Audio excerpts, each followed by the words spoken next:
श्री नर्मदा पुराण अध्याय 49 शूल भेद उत्पत्ती महात्म्य वर्णन। ओम नमो नर्मदाये।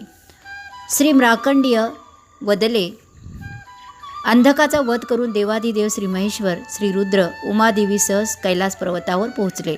तेथे आल्यावर प्रसन्न व संतुष्ट श्री ब्रह्मदेव इंद्रदेव आदी सर्व देवांनी पार्वतीपती श्री शंकराला नमस्कार केला। नमः शिवाय। ईश्वर वदले, सर्व देवांनो बसा। हे पितामह, सर्व देवांच्या सुखासाठी मी या दानवाला मारले। शुभ व्रत तप जप आदीत व्रत दानवाला मारण्याने माझे हे त्रिशूळ निर्मळ होत नाही। हे चतुर्मुख, मी उत्तम तीर्थयात्रा करू इच्छितो। तुम्ही सर्व माझ्याबरोबर चला। सर्वप्रथम देवादिदेव प्रभाक्षेत्री पोहोचले। हे राजा, प्रभास आदी गंगासागराच्या मध्यभागी स्थित सर्व तीर्थात स्नान करूनही निर्मळता प्राप्त झाली नाही। तेव्हा ते देवांसह श्री नर्मदा तटी गेले। व्रतप्रेमी श्री शंकराने देवांसह उत्तर दक्षिण तटावर स्नान केले।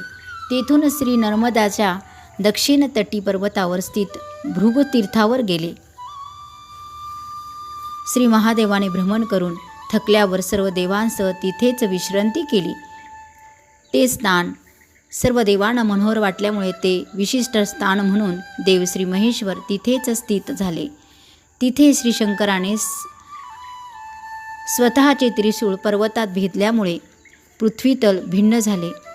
तसेच त्रिशूळ सर्वतः निर्मळ निर्लेप झाले। यत्किंचितही लेप दृष्टिगोचर नव्हता। तिथे देवाद्वारा आव्हान केलेली महापुण्यशालिनी सरस्वती नदी पर्वतातून प्रगट झाली। त्रिवेणी संगमाप्रमाणे तिथे दुसरा शुभ्र सरस्वती संगम तयार झाला। तिथे साक्षात श्री ब्रह्मदेवाने श्रेष्ठ ब्रह्मेश लिंगाची स्थापना केली। ते शिवलिंग पुण्यप्रद व सर्व दुःख विनाशायक आहे। त्याच्या दक्षिणेकडे स्वतः जनार्दन श्री विष्णू निवास करतात। तसेच त्यांच्या चरणांग्र भागात गंगा सदा निवास करते। कुंडांच्या मध्यभागी स्थित जलाचा अन्य कोणता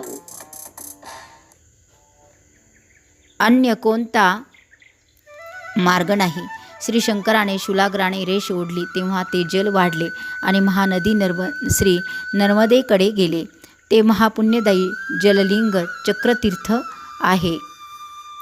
त्या शूलभेद तीर्थात श्री शिवाने विधिपूर्वक स्नान केले। स्नान केल्यावर श्री शंकराने स्वतःला शुद्ध तसेच निर्मळ झाल्याचे मानले। त्याच्या उत्तरेला स्वतः देवादिदेव जगद्गुरु शूलपाणी भगवान श्री शंकर प्रतिष्ठित आहेत। ते तीर्थ सर्व तीर्थात परमश्रेष्ठ तसेच सर्व देवमय आहे।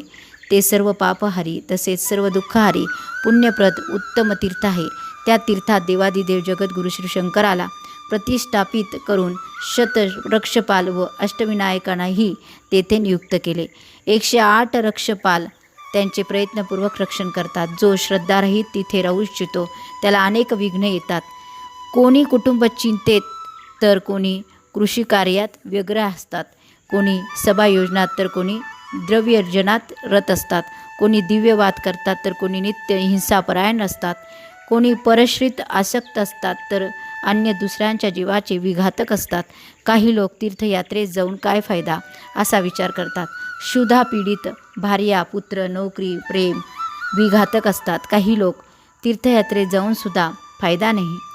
पुत्र नोकरी प्रेम आदी मोहपाशात मानवांना देवगण गुंतावतात। पापासक्त मनुष्याला तिथे स्नान प्राप्त होत नाही। देवांचे अनुचर सदैव त्या तीर्थाची रक्षा करतात। ते पवित्र आचरणवाले पुण्यात्मा धन्य आहेत, ज्यांना सरस्वती भोगवती विशेषतः देवनदी गंगा स्नान मिळते। त्रिवेणीतील गंगा यमुना संगमाप्रमाणे हा संगम पुण्यदायी आहे। ते तीर्थ पाहून ते सर्व देव प्रसन्नचित्त झाले। ते सर्व श्री शंकराजवळ जाऊन उत्तम वर्णन करू लागले। हे देवेश, हे श्रेष्ठ तीर्थ गया तीर्थासम नाही। हे तीर्थ अत्यंत गुप्त व परमपुण्यदायी आहे। असे तीर्थ न झाले न होईल। इंद्र देवादी तसेच अप्सरागण यक्ष किन्नर गंधर्व दिक्पाल लोकपालांनी सुद्धा सर्व सुरागणांनी सर्व सिद्धांनी नागांनी नृत्य गीत तसेच शस्त्रांनी शूलपाणी श्री महेश्वर विधिपूर्वक पूजित होऊन तिथे प्रतिष्ठापित झाले। राजा श्री शंकराने शूलाग्राने जिथे भेदले तिथे आजही देवांनी पुरवलेले 3 आवर्त दिसतात।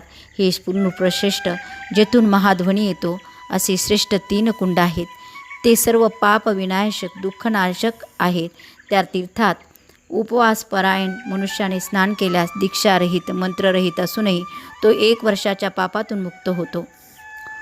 जे 5 मंत्रांनी विधिपूर्वक स्नान करतात ते वेदोक्त सद्योजातम वाव देवाय नमः, नमो अघोरेभ्यथ, तत्पुरुषाय विद्महे ईशान्यः सर्वविद्यानां या 5 मंत्रांनी किंवा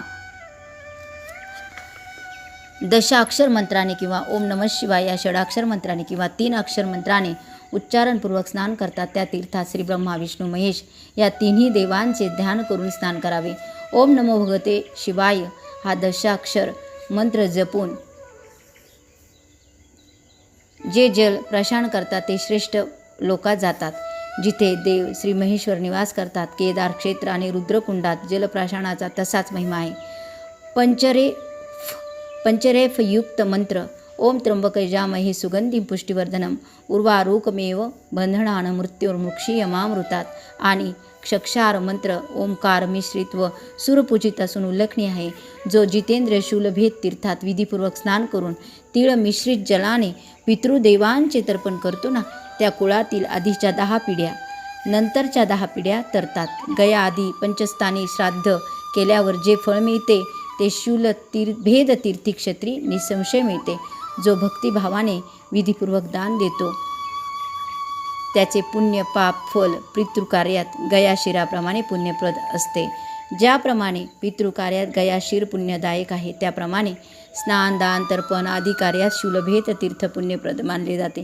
जिथे भक्तिभावाने सुवर्ण गाय जमीन तीळ दान करावे, तसेच क्षत्रियाने आसन पादत्रणे शयासन सुंदर श्रेष्ठ घोडे वस्त्र जोडी अन्न सामग्रीसह घर दोरखंड युक्त नागर नांगरलेली जमीन इत्यादी वेद प्रारंगत विद्वानाला द्यावे. वेद पठन करणाऱ्या श्रेष्ठ कुलोत्पन्न पवित्र जितेंद्रिय दंभहीन कर्मकांड करणाऱ्या विद्वान ब्राह्मणाला दिलेले प्रत्येक दान 13 दिवसात 13 पट होते. हा श्री स्कंद पुराणातील रेवाखंडाच्या भागातील शूलभेदोत्पत्ती महात्म्य वर्णन नावाचा 49वा अध्याय. मा नर्मदा चरणी अर्पण. ओम नमो नर्मदाये.